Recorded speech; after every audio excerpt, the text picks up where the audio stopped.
What's up? How are y'all today? I hope you all are doing really well. Welcome to Wednesday's live stream and podcast because you can do both. You can watch this on YouTube live every Monday, Wednesday, Friday at 7 a.m., or you can watch this on podcast form that gets uploaded later because I got to do the stream first. So you have two options there. We're on Apple Podcasts, we're on Spotify Podcasts, and we're on Google Podcasts. So that's the only places I know that have podcasts. And there's no, or you can watch the main podcast, which is actually hosted on Anchor FM. So you can do that. We are going to be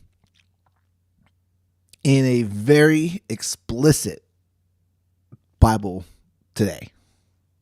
Yeah, it's gonna be a spicy one. So we're gonna be hopping right into. I'm a little high on camera. Let me come down a little bit. There we go. Let me bring this down just a tad bit. Here we go. All right. So we're gonna be in Proverbs chapter 5, and it's gonna be a little spicy. I'm just gonna be honest. We're gonna be. So it is too early for some spiciness, but that is okay. That is okay. So this is going to be Proverbs 5. I am reading out of the New Living Translation. So here we go. My son, pay attention to my wisdom. Listen carefully to my wise counsel. Then you will show discernment, and your lips will express what you've learned. For the lips of an immoral woman are as sweet as honey, and her mouth is smoother than oil. But in the end, she is as bitter as poison, as dangerous as a double-edged sword. Her feet go down to death. Her steps lead straight to the grave. For she cares nothing about the path to life. She staggers down a crooked trail and doesn't realize it. So now, my sons, listen to me. Never stray from what I am about to say. Stay away from her. Don't go near the door of her house. If you do, you will lose your honor, and you will lose to merciless people all you have achieved. Strangers will consume your wealth, and someone else will enjoy the fruit of your labor. In the end, you will groan in anguish when disease consumes your body. You will say, "How I hated discipline, if only I had not ignored all the warnings. Oh, why didn't I listen to the teachers? Why didn't I pay attention to my instructors? I've come to the brink of utter ruin, and now I must face public disgrace. Drink water from your own well. Share your love only with your wife. Why spill the water of your springs in the streets, having sex with just anyone? You should reserve it for yourselves. Never share it with strangers. Let your wife be a fountain of blessing for you. Rejoice in the wife of your youth. She is a loving deer, a graceful doe. Let her breast satisfy you always. May you always be captivated by her love. Why be captivated, my son, by an immoral woman, or fondle the breasts of a promiscuous woman? For the Lord sees clearly what a man does, examining every path he takes. An evil man is held captive by his own sins. There are ropes that catch and hold him.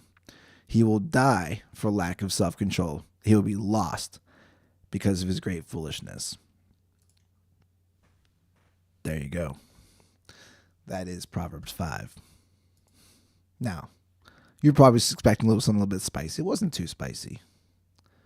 But for 7 in the morning, it was pretty spicy. Talking about sex and breasts. So what's going on here? What does this say about God and about his plan? And so whenever you're reading the Bible, some Bibles come with this, not all of them do, but they'll have like a title to the section of like different chapters. And so this one in Proverbs 5 was avoid immoral woman. It might be different in another one. It might be different in the ESV. I don't know if ESV. Oh yeah, ESV has it. It's okay. So ESV, the English Standard Version, is a warning against adultery. New American Standard has pitfalls of immorality. The NIV, one of the more popular versions, is also warning against adultery. So you have a couple different titles, but the main idea is the warning against adultery. And so for God and his plan, when I read this, it comes through in the end of the chapter with the, let me pull this back up for y'all so y'all can see it. Cool. At the end of the chapter, the Lord sees clearly what a man does, examining every path he takes. The Lord sees clearly, meaning you cannot fool God. You can't outdo him. You can't out trick him. You can't bamboozle him, because he sees clearly what a man does and examines every path he takes. Examine is a strong word. It's not just like when you examine something, like that's a deep look into what it is. Like there's a difference between, like if I were to read a book and examine a book, that's a different form of checking into something.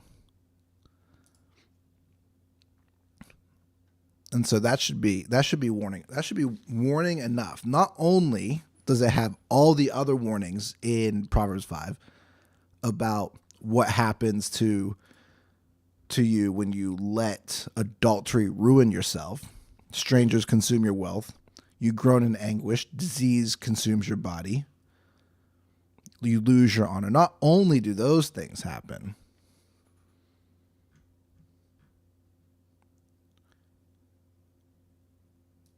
I forgot what I was going to say.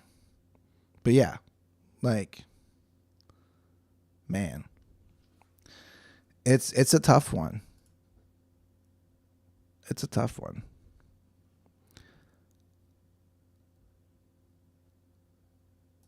I honestly completely drew a blank. I absolutely drew a blank. I had this whole thing I was going to say, and I was comparing it, but it just completely lost me now. That's okay. That's all right. Just know that God sees you and all this, but you lose this sense of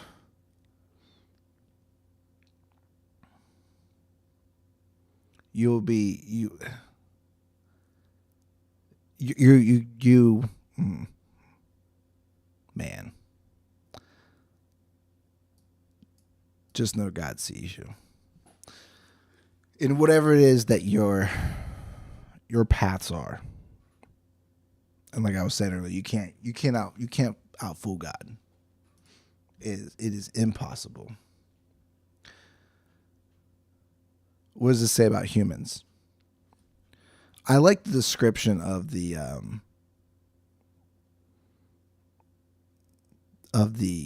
woman. And it's not describing all women like this. Let's be clear.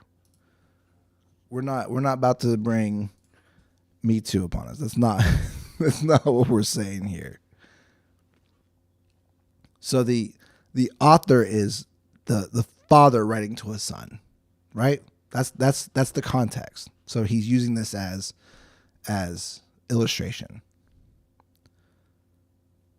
So the person that can tempt you into adultery is what you're needed to avoid.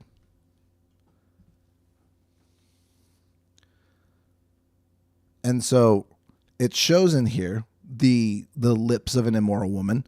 It talks about, I think we talked about it last week. Was that Proverbs 4?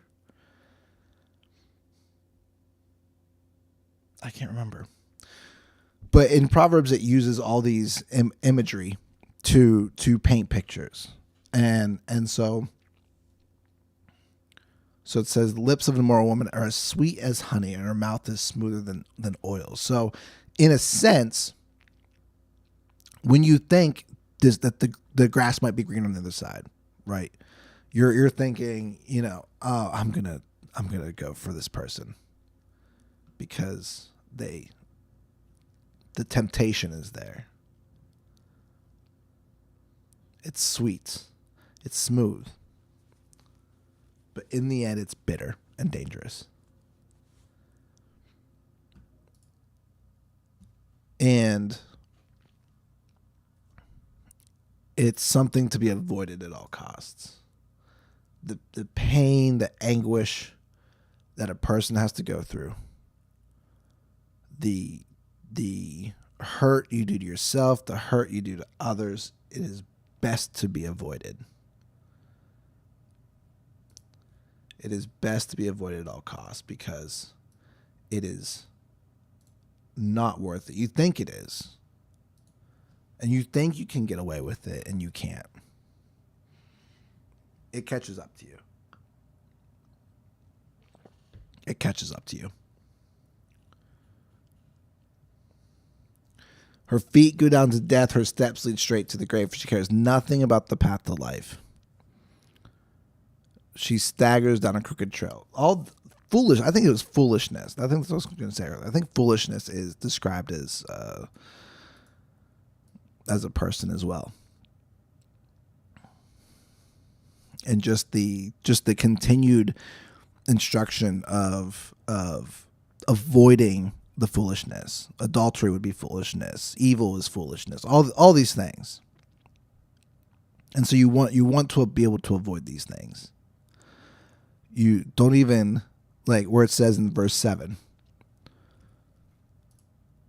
Now my sons, listen to me. Never stray from what I'm about to say. Stay away from her. Don't go near the door of her house. If you do, you will lose your honor. So don't even go near the door of the house. Don't do it. And will lose to merciless people all you have achieved. I don't know if any of you have ever been through it, but the confession of I've been in adultery, or the confession of something has been cheated. Like you see it with scandals in pastors and things like that, where they are this influential figurehead, and you think, wow, this man can do no wrong, and he comes out and they say, like, oh, I haven't been wise. I was cheating on my wife. I was this. I was that. And it just breaks down. And it don't even have to be cheating. Like the what was it? Was it Mars Hill with Driscoll?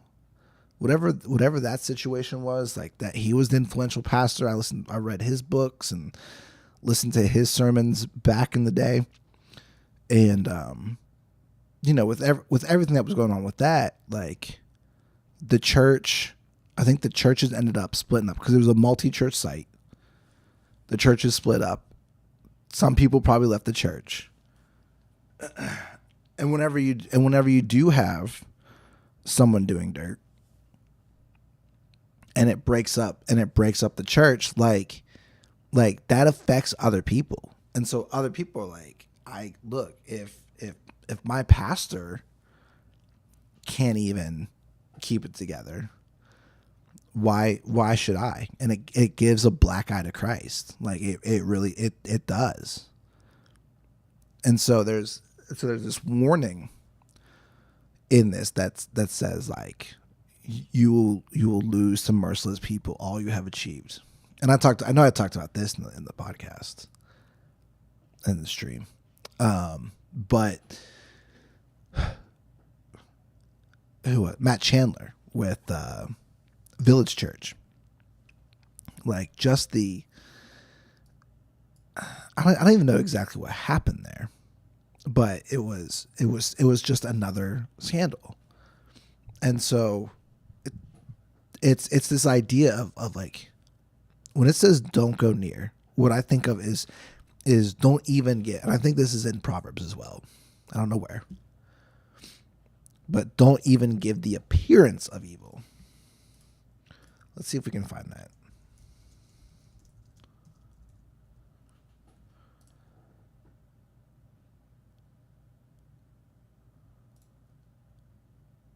I think it's 1 Thessalonians 5:22.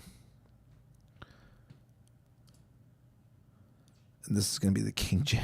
So, oh no, this is reject every. Okay, stay away from every kind of evil. So that's not what I was looking for. I think there's something in Proverbs where it's like do not give the appearance of evil. Like don't even make it look like you could possibly do it. But I could be totally wrong. But Proverbs is all about that. Even if it's not about verse, that's what like do not even give the appearance of evil, or you're gonna bring ruin on yourself. People will mock you. People will look at you as if you are this big fraud, and so you do not want to give this big fraud. So what am I doing? What am I doing well? Or what can I be doing better? Let me answer that, or let me ask that one first. What am I doing? What could I be doing better? And so I want to look at verse 23 and verse 22 and 23, the last of the chapter.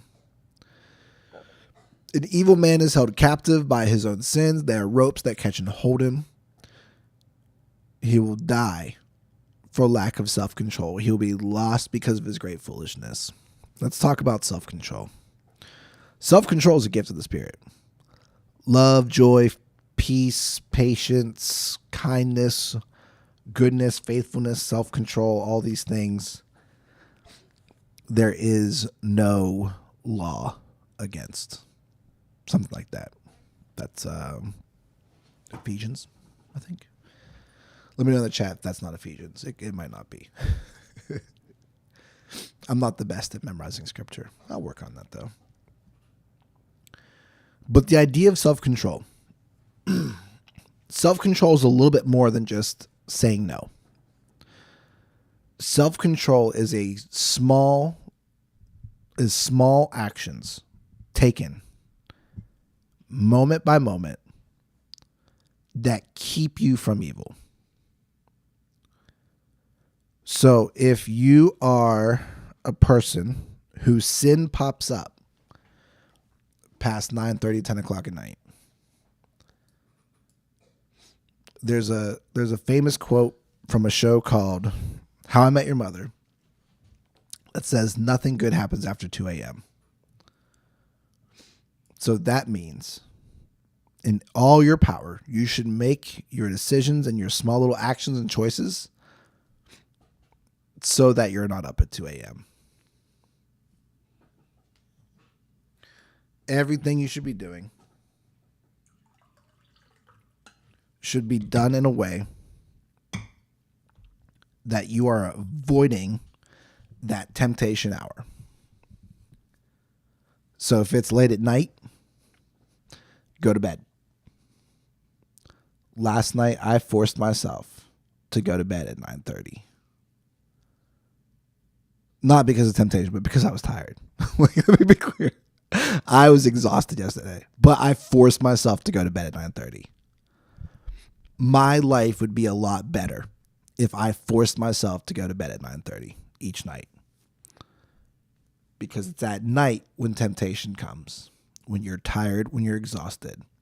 There's an idea in relationship communication skills where it says you never want to argue when you're hungry, when you're angry, when it's late, when it's tired. And so you want to do everything to make sure that you are not hungry, that you are not angry, it's not late, and you're not tired. And that's how you defeat temptation for sin. It's a series of small choices that you do day by day so that you don't fall into the temptation of sin. Now, if your sin comes up midday, then whatever you do before that will help you to defeat that sin. I don't know what sin could come midday. There's lots of sins that come midday. You be cussing people out on the road. Why are you cussing people out? Is it because you're in a rush? Is it because you're late getting somewhere? Do you need to plan out your time a little bit better so that you cannot feel like you're in a rush? John Mark Comer said it best. You never see peaceful people at the airport. Why? Because people are in a rush. People are going. And so when you're in a rush, you're angry. I know for myself, when we're running late to get the kids to school, I am not patient whatsoever with them. I'm yelling, I'm screaming, like, let's go, let's get dressed, blah, blah, blah, blah, blah. Get moving, brush your teeth, all that stuff. And I'm not kind, and I'm not gentle. Why? Because we're in a rush. So if you find yourself not speaking kind to people, what is your patience temperature? And what can you do to improve it? Those are all things that I think will help you out, because to defeat temptation is a small series of choices. Just like if you wanted to be a successful business owner, just like if you wanted to be a someone who loses weight and gets in shape, it's not just poof, you're that. It's a series of small choices to avoid temptation, to defeat sin. It's a series of small choices, and those small choices lead up to big wins. So when we look at self-control is a series. You're not just a self-controlled person by one thing. It is a series of choices to help you become self-controlled. That is what I have found for myself. It is a series of choices that I have to make. That includes going to bed at 9:30. What am I doing well?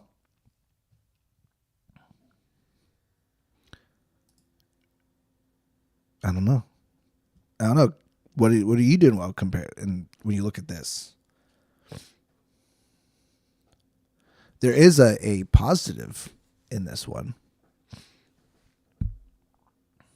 that some of you could be doing well if you're married, obviously, and if you're not married, this is something to look forward to.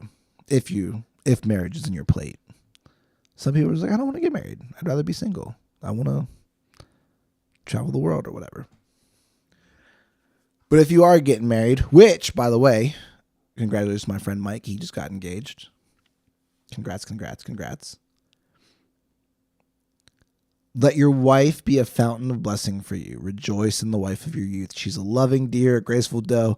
Let her breast satisfy you always. May you always be captivated by her love. Why be captivated, my son, by an immoral woman, or fondle the breast of a promiscuous woman? Enjoy the wife of your youth. If you are a married couple, what can you do to get back to enjoying each other, to being something that is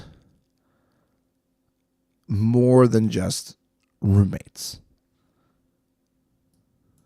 Because Kristen and I talk about that. We don't want to get to places where we feel like we're just roommates. Oh, this podcast is going long. We're at 7:25 already. But yeah, what can you do to enjoy each other and love on each other and lavish on each other and all those big words. So I'll share this. Last thing. There are different ways to eat food. Well, not different ways to eat food. There's one way to eat food. You eat with your mouth, obviously. But what I mean is there are different types of ways to going to eat out. Let's say that. So if you're a married couple, sometimes y'all go get fast food. Sometimes you go to some a little bit fancier. Might go to Olive Garden. If Olive Garden's not fancy, I'm sorry, but you're bougie. Sometimes you go to a place like Olive Garden. And then sometimes you go to restaurants. I don't know what you would call it. I've never been to it. But there's this restaurant here in Cincinnati called I think the Precinct.